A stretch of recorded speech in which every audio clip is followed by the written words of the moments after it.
Hey guys, some gamer dude here, still more Sonic stuff, because why not? So I've been playing a lot of the classic games lately, or should I say I've been playing Sonic 2 and 3 complete, because like the Geek Critique, I played Sonic 1 later, and didn't like it very much. People who prefer it to the later games are nuts in my opinion. I simply don't understand the appeal. But I digress. In my replaying of the games, I started thinking about my preferences on Sonic 2 vs 3, as well as the general consensus on the two. Doing some research and looking into forum posts from the past, it's really interesting the terminology used when talking about the topic. Sonic 2 is my favourite, Sonic 3 is the best one. Hard to find someone saying Sonic 2 is the best, but favourite? Tons. Same goes for 3. A few will say it's their favourite, but most will say it's the best one. The interesting thing about these attitudes is they are exactly how I feel. Sonic 2 is my favourite of the 3 original games and CD. 3 Complete is an amazing game. It does so much better, but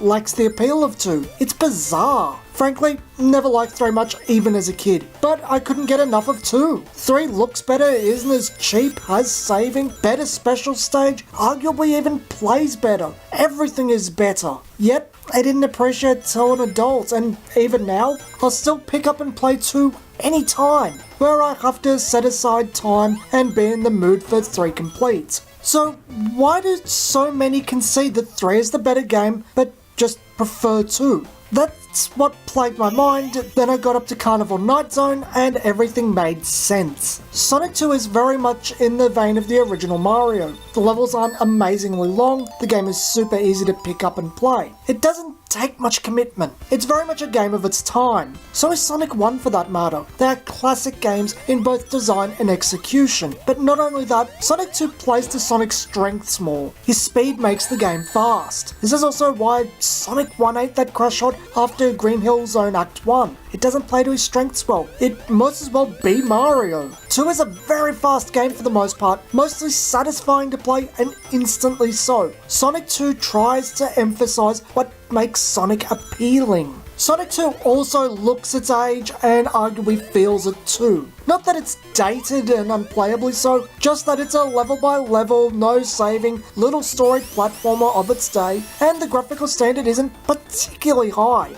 Very much 1992. Sonic 2 is a lot like Super Mario World the year prior in that respect. Sonic 3 Complete is a very different beast. At one point I was going to compare Sonic 3 Complete to Donkey Kong Country, but that's only true when comparing Country to World and Sonic 3 to 2 on a visual level, as Country is still a largely level by level game. It has some sequential storytelling, but not the same level as Sonic 3 Complete. Sonic 3 Complete also has an overall different aesthetic to Sonic 2, maybe not as colourful, but vastly more detailed and complex in design. Sonic 3 is also much more focused on story, to the point of the game having actual cutscenes to transition logically between zones, even between acts. One of the game's best features is the ability to tell a story without dialogue, where the games prior were just Robotnik as roboticizing animals, collect the Chaos Emeralds and stop him. Sonic 3 builds on the lore about the Chaos Emeralds with Angel Island, the Master Emerald, and Knuckles.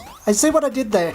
That was unintentional. And Knuckles. It tells the story of Sonic encountering Knuckles, learning of the secrets of the Chaos Emeralds, and chasing Eggman all over Angel Island. Sonic 1 and 2 tried to do this. They do have some logical level progression going on, but largely failed at it. Sonic 3's levels are also much larger, the back of the box saying they're 3 times the length of Sonic 2's, and yeah, I believe that statement. They feel the length they are, going on for quite some time, and you know, I don't think I've ever done Carnival Night without running out the clock at least once in either act. They also mix Sonic 1 and 2, having both platforming sections and speed sections, actually doing it better than most modern Sonic games do now, think about it. Sonic 3 also has an actual quality climax with Super Sonic, setting the standard for the franchise thereafter. In retrospect, it's really hard to believe this came out in 1994. It feels like something more, well, actually, I'm not sure anything else of the genre or the 3D platformer genre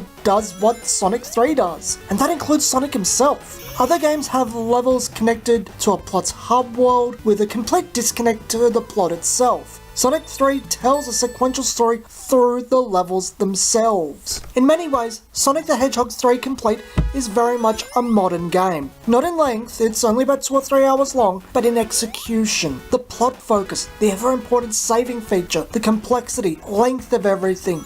It's actually better than modern games. I think that's also why Sonic 2 is the more enjoyable game.